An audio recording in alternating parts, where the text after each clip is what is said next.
जय हिंद साथियों। तो आज की फिर से एक न्यू वीडियो में आपका स्वागत है। यदि आप हमारे इस चैनल में नए हैं तो चैनल को सब्सक्राइब करना ना भूलें, क्योंकि हम day by day 1, 2, 3, 4 video upload करते रहता हूं जो आपके एग्ज़ामों के लिए बहुत ही इम्पोर्टेंट है। अब ये वीडियो सिर्फ मैं थंबनेल में ग्रेजुएशन के बारे में दे रहा हूं, तो आप ये ना समझिएगा कि सिर्फ ये ग्रेजुएशन के लिए। आप ये क्वेश्चन को अगर पढ़ लेते हैं तो आप किसी भी एग्ज़ाम में इसको लिख सकते हैं आराम से। तो उसी तरह आज की वीडियो में हम लोकतंत्र के बारे में चर्चा करेंगे, जो सेमेस्टर 2 के लिए बहुत ही इम्पोर्टेंट है, पॉलिटिकल साइंस के लिए और काफ़ी एग्ज़ामों के लिए इम्पोर्टेंट है। ठीक है, तो सबसे पहले हम यदि इस क्वेश्चन को ध्यान से समझ लेंगे, सुन लेंगे, तो हम किसी भी एग्ज़ामों में अच्छे से इसको लिख सकते हैं। तो चलिए वीडियो को शुरू करते हैं, क्योंकि मैं ज़्यादा आपको यदि मोटिवेशन दूंगा या मोटिवेट करूंगा तो वीडियो बहुत ही लंबा हो जाएगा, और वीडियो जब लंबा हो जाएगा तो आप लंबे वीडियो को देख के ही चले जाइएगा। इसलिए मैं वीडियो को बहुत ही छोटा करने की कोशिश करता हूं और छोटे वीडियो में ही पूरे डिटेल्स ऐड करने की कोशिश करता हूं, ताकि आपको पूरे शुरू से अंत तक समझ में आ सके। तो चलिए वीडियो को शुरू करते हैं। सबसे पहले कोई भी एग्ज़ाम में अगर हमको लोकतंत्र के बारे में लिखना बोलेगा तो सबसे पहले हम उनका इंट्रोडक्शन लिखेंगे, यानी वो लोकतंत्र है क्या। उसके बाद धीरे धीरे हम उनके आगे चर्चा करते जाएंगे। चलिए इंट्रोडक्शन हम पढ़ने की कोशिश करते हैं। लोकतंत्र जो है आधुनिक विश्व की सबसे लोकप्रिय और व्यापक रूप से अपनाई गई, मतलब लोकतंत्र को क्या हुआ कि आधुनिक विश्व में सबसे ज़्यादा व्यापक रूप से अपनाई गई है। ये शासन प्रणाली है, ठीक है। लोकतंत्र एक शासन प्रणाली है। आज विश्व के अधिकांश देश लोकतांत्रिक व्यवस्था के अंतर्गत शासित हो रहे हैं। मतलब हो रहा है कि आज जो है, आज की तुलना में बोल रहा है कि आज विश्व के अधिकांश देश, पता होगा कि विश्व में कितने देश है, तो चलिए आपको पता होगा 196 के लगभग है। आज विश्व के अधिकांश देश में लोकतांत्रिक व्यवस्था के अंतर्गत शासित हो रहे हैं। लोकतंत्र केवल एक शासन प्रणाली ही नहीं है, बल्कि जीवन जीने के लिए एक पद्धति भी है। मतलब बोला जा रहा है कि लोकतंत्र जो है एक सिर्फ शासन करना नहीं है, ये जीवन जीने के लिए एक पद्धति भी अब बनाई गई है, जिसमें स्वतंत्रता, समानता, न्याय और जन भागीदारी को विशेष महत्व दिया जाता है।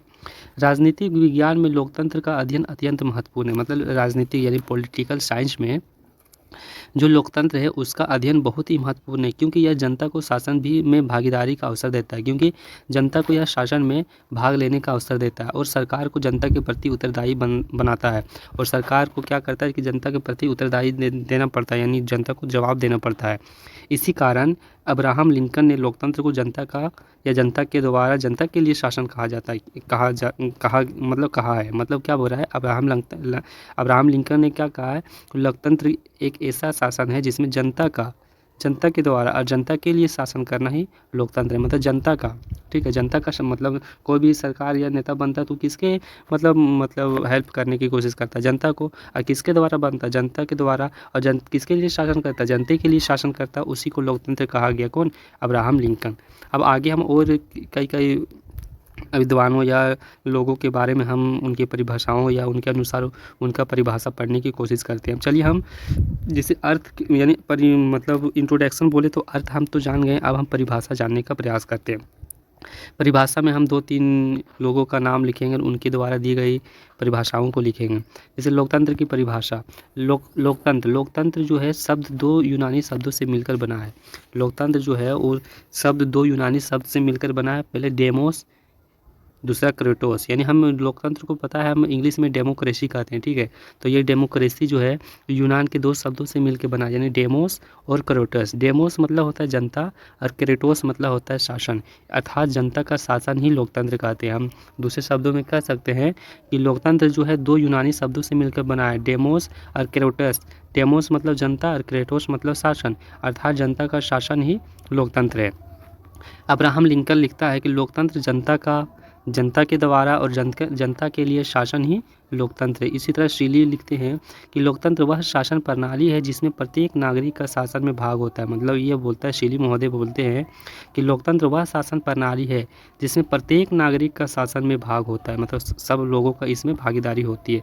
इसी तरह मैकाइवर बोलते हैं कि लोकतंत्र सरकार का वह रूप है जिसमें जनता प्रत्यक्ष या अप्रत्यक्ष रूप से शासन करती है। अब इन सभी को अगर मिला के निष्कर्ष निकालते हैं तो क्या आता है कि लोकतंत्र वह शासन प्रणाली है जिसमें शासन की सर्वोच्च सत्ता जनता में निहित होता है। हाँ, ये तो है, हम जब चाहे तब सरकार को गिरा सकते हैं, जब चाहे तो सरकार को बना सकते हैं। तो सारी पावर किसके अंदर होता है? जनता के अंदर होता है। और जनता अपने प्रतिनिधियों के माध्यम से शासन करता है, और जो जनता जो है अपने प्रतिनिधियों के माध्यम से शासन करता है। अब लोकतंत्र का स्वरूप हम देखने का प्रयास करते हैं, नेचर ऑफ डेमोक्रेसी। लोकतंत्र के स्वरूप को निम्नलिखित बिंदुओं से समझा जा सकता है। हम एक बिंदु से समझा दें ये नामुमकिन है, इसलिए हम बहुत सारे बिंदुओं से समझ सकते हैं। जैसे जनता सर्वोच्च होती है। क्या होता है लोकतंत्र में? जनता सर्वोच्च होती है और स्वतंत्र और निष्पक्ष चुनाव होता है, मतलब स्वतंत्र रूप से निष्पक्ष चुनाव होता है। ठीक है। बहुदलीय व्यवस्था होता है, इसमें कानून का शासन होता है, मौलिक अधिकारों की रक्षा भी होता है, सरकार जनता के प्रति उत्तरदायी होता है। ठीक है, ये हो गया उसका। अब हम लोकतंत्र के गुण के बारे में जानने का प्रयास करते हैं, यानी एडवांटेज ऑफ डेमोक्रेसी। लोकतंत्र को विश्व की सर्वश्रेष्ठ शासन प्रणाली माना जाता है। इसके प्रमुख गुण निम्नलिखित है। अब चलिए निम्नलिखित में पढ़ते हैं। पहला आता है जनता की सर्वोच्चता, यानी लोकतंत्र में सत्ता का वास्तविक स्रोत जनता होती है। लोकतंत्र में सत्ता का वास्तविक स्रोत कौन होता है? जनता ही होता है, क्योंकि जनता जब चाहे तब सरकार को चुनती है। सरकार जनता द्वारा चुनी जाती है और जनता के हित में ही कार्य करती है। मतलब सरकार जो है जनता के द्वारा ही चुनी जाती है। और सरकार किसके लिए काम करती है?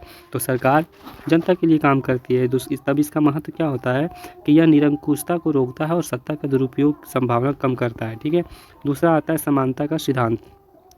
लोकतंत्र में सभी नागरिक कानून की दृष्टि में समान होते हैं। मतलब समानता मतलब क्या होता है? समान। तो वही वो होता है कि लोकतंत्र में, जो देश लोकतंत्र उसमें सभी नागरिक कानून की दृष्टि में समान होते हैं। एक व्यक्ति एक वोट एक मूल्य का सिद्धांत लागू होता है। मतलब एक आदमी एक व्यक्ति एक वोट और एक ही दाम का सिद्धांत लागू होता है। इसका महत्व क्या हो जाता है कि सामाजिक और राजनीतिक समानता को बढ़ावा मिलता है। तीसरा आता है स्वतंत्रता की रक्षा, यानी लोकतंत्र शासन में नागरिकों को अभिव्यक्ति, विचार, धर्म और संगठन की स्वतंत्रता प्राप्त होती है। मतलब लोकतंत्र को क्या क्या स्वतंत्रता प्राप्त है? तो अभिव्यक्ति, विचार, यानी किसी भी लोगों को अपना विचार स्पष्ट करना, धर्म कोई भी धर्म आप चुन सकते हैं, और संगठन बना सकते हैं, ये लोगों को प्राप्त है। इसका महत्व क्या हो जाता है कि व्यक्ति के व्यक्तित्व का पूर्ण विकास संभव होता है। जब लोग ये सब चीज़ करते हैं तो उनका पूर्ण विकास आसान हो जाता है। उसके बाद आता है जनता का अधिकारों की सुरक्षा, यानी लोकतंत्र में मौलिक अधिकारों को संविधान द्वारा संरक्षण प्राप्त होता है। इनका महत्व क्या होता है दोस्तों? तो राज्य नागरिकों के अधिकारों का उल्लंघन नहीं कर सकता। कोई भी राज्य जो है वो नागरिकों के अधिकारों का उल्लंघन नहीं कर सकता है। पाँचवां आता है उत्तरदायी सरकार, यानी लोकतंत्र में सरकार जो होता है जनता के प्रति उत्तरदायी होता है। ठीक है। जनता के कोई भी सवालों को जवाब देने का काम करती है। गलत कार्य करने पर सरकार को चुनाव में हटाया जा सकता है। लेकिन अभी के समय में दोस्तों उल्टा हो गया। सरकार जब तक गलत काम नहीं करेगा तब तक उसका नहीं चलने वाला। लोग कितना आवाज़ उठा दे उसको दबा ही देता है। अब महत्व शासन पारदर्शी और जवाबदेही बनता है। अब आप ये बताइए कि हमारा देश लोकतंत्र है या राजतंत्र है? क्योंकि हमें अपने हक की लड़ाई जब करते हैं तो हमें दबा दिया जाता है। ठीक है। और स्वतंत्र मतलब ये नहीं होता है कि लोग अपने हक को आवाज़ उठाए और सरकार उसे दबा दे, क्योंकि सरकार ही बनता है जनता के द्वारा और जनता की बात सुनना पड़ता है। लेकिन अभी के समय सरकार तो जनता के द्वारा बन रही है या ना बन रही है वो तो लोग भली भांति जान रही है, लेकिन सरकार जनता का मांग नहीं सुन रही है। छठा आता है राजनीतिक शिक्षा का साधन। लोकतंत्र जनता को राजनीतिक रूप से जागरूक बनाता है। ठीक है। इनका महत्व आ जाता है नागरिक अपने अधिकारों और कर्तव्यों को समझता है। सातवां आता है शांतिपूर्ण परिवर्तन, यानी लोकतंत्र में सत्ता परिवर्तन शांतिपूर्ण ढंग से चुनावों द्वारा होता है। लेकिन अभी पता है अभी शांतिपूर्ण ढंग से चुनाव होती है, ये तो आपको पता है। महत्व यानी क्रांति और हिंसा की संभावना कम होती है, यही अभी ज़्यादा हो रहा है। आठवां पॉइंट आता है दोस्तों राष्ट्रीय एकता को बढ़ावा, यानी लोकतंत्र विभिन्न वर्गों और समुदायों को प्रतिनिधित्व प्रदान करता है। महत्व इसका क्या निकलता है कि राष्ट्रीय एकता और अखंडता मजबूत होती है। अब लोकतंत्र के दोष के बारे में हम जानने का प्रयास करते हैं दोस्तों। यद्यपि लोकतंत्र एक श्रेष्ठ शासन प्रणाली है, फिर भी इसमें कुछ गंभीर दोष पाए जाते हैं। क्या पाए जाते हैं इसको सुनिए।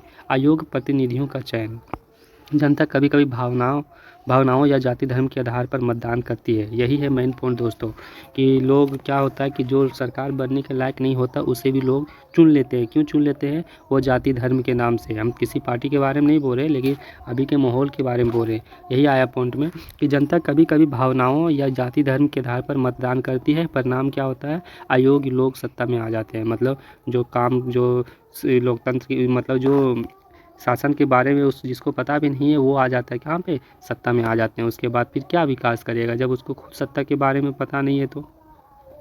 उसके बाद आता है फिर दोस्तों लोकतंत्र में निर्णय लेने में विलम्ब। अब देखो अब सरकार बन गया तब निर्णय कैसे लेगा? जब उसको पता रहेगा तब ना। तो लोकतंत्र में निर्णय बहुमत और चर्चा से लिए जाते हैं। जिसमें समय लगता है। ठीक है, परिणाम क्या होता है, आपात स्थिति में शासन कमज़ोर पड़ सकता है। तीसरा कारण आ गया दोस्तों, बहुमत का अत्याचार। नहीं, कभी कभी बहुमत अपने निर्णय अल्पसंख्यकों पर थोप देता है, परिणाम निकलता है अल्पसंख्यकों के अधिकारों का हनन हो जाता है। ठीक है, और चौथा आता है दोस्तों, धन और बहुबल का प्रभाव। यानी चुनावों में धन बल और बहुबल का प्रयोग पूरा होता है। आपको पता है कि धन और बहुबल, धन जब लोगों को बांट देता है तो सब मैन पावर उसी का हो जाता है, उसके बाद चुनाव होता है तो प्रभाव उसको पता है। इसका परिणाम क्या होता है कि लोकतंत्र की पवित्रता प्रभावित होती है। पांचवा पॉइंट आता है राजनीतिक स्थिरता, यानी दल बदल, गठबंधन सरकारों, अविश्वास प्रस्ताव से स्थिरता आती है। ठीक है, राजनीतिक स्थिरता मतलब दल बदल, आज ये पार्टी में तो कल उस पार्टी में गए, फिर परसों ये पार्टी में, ये दल बदल, अपने स्थान को बदलते जाना। इसका परिणाम आता है कि नीतियों का निरंतर क्रियान्वयन नहीं हो पाता है।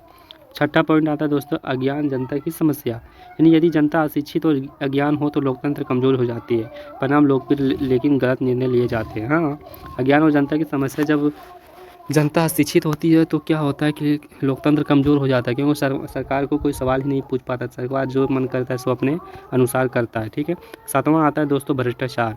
लोकतंत्र व्यवस्था में भ्रष्टाचार की संभावना बनी रहती है, परिणाम जनता का शासन पर विश्वास कम हो जाता है। ठीक है, अब आता है अगला पॉइंट दोस्तों, लोकतंत्र के दोषों का समाधान। अब इसका समाधान कैसे हो सकता है, ये है मेन पॉइंट। तो लोकतंत्र के दोषों को कम करने के लिए निम्नलिखित उपाय आवश्यक है। पहले, जन शिक्षा का प्रसार, मतलब शिक्षा का प्रसार करना बहुत ज़रूरी है। दूसरा है स्वतंत्र एवं निष्पक्ष चुनाव, स्वतंत्र रूप से चुनाव और सही ढंग से चुनाव होना बहुत ज़रूरी है। तीसरा है सशक्त न्यायपालिका, मतलब न्याय देने के लिए मजबूत कानून होना चाहिए। चौथा है स्वतंत्र मीडिया, मीडिया में जो दिखाता है कभी इसका जिसका सरकार उसी के बारे में, जैसे अभी के समय में गोदी मीडिया आपको पता है, तो वो सब बंद होना चाहिए, स्वतंत्र मीडिया होना चाहिए, जो है रियल वही रियल दिखाना चाहिए। जो पांचवा है जागरूक नागरिक का समाज, मतलब जब तक नागरिक का जागरूक समाज नहीं बन पाएगा तब तक ये नहीं हो जाएगा। तो कंक्लूजन क्या निकलता है कि लोकतंत्र अपने गुणों और दोषों के साथ एक जीवंत शासन प्रणाली है, यद्यपि इसमें कुछ कमियां हैं, फिर भी यह मानव गरिमा, स्वतंत्रता और समानता को सर्वाधिक महत्व देता है। विंस्टन चर्चिल के शब्दों में कुछ हम शब्द को आपके यहाँ बयां कर देना चाहता हूँ, आप ध्यान से देखिएगा। लोकतंत्र सबसे खराब शासन प्रणाली है यदि अन्य सभी को छोड़ दिया जाए। जैसे अतः लोकतंत्र को त्यागने के बजाय उसे सुधारने और सुदृढ़ बनाने की आवश्यकता है। जागरूक नागरिकों और जिम्मेदारी की सरकार के माध्यम से लोकतंत्र को सफल बनाया जा सकता है। लोकतंत्र, विंस्टन चर्चिल कहता है कि लोकतंत्र सबसे खराब शासन प्रणाली है यदि अन्य सभी को छोड़ दिया जाए। लोकतंत्र सबसे खराब शासन प्रणाली है यदि सब चीज़ को छोड़ दिया जाए। अतः लोकतंत्र को त्यागने के बजाय, लोकतंत्र को छोड़ने के बजाय उसे सुधारने में यदि हम मेहनत करें तो क्या हो जाएगा कि जागरूक नागरिकों और जिम्मेदार सरकार के माध्यम से लोकतंत्र को सफल बनाया जा सकता है। तो आज का वीडियो बस इतना ही दोस्तों। यदि वीडियो आए तो पसंद आए तो वीडियो को लाइक और चैनल को सब्सक्राइब करना ना भूलें। इसी तरह मैं डे बाय डे आपको 1, 2, 3 न्यू वीडियो अच्छे टॉपिक पे डालूंगा ताकि आपके एग्जामों और हर चीज़ों में काम आने का प्रयास करें। और सिर्फ एग्जामों में नहीं, आप यदि मेरे सवाल को सुनते हैं और इसको देखते हैं तो आप दैनिक जीवन में भी इसका उपयोग कर सकते हैं। तो वीडियो को बस ज़्यादा लंबा नहीं करना चाहता हूँ, वीडियो को यहीं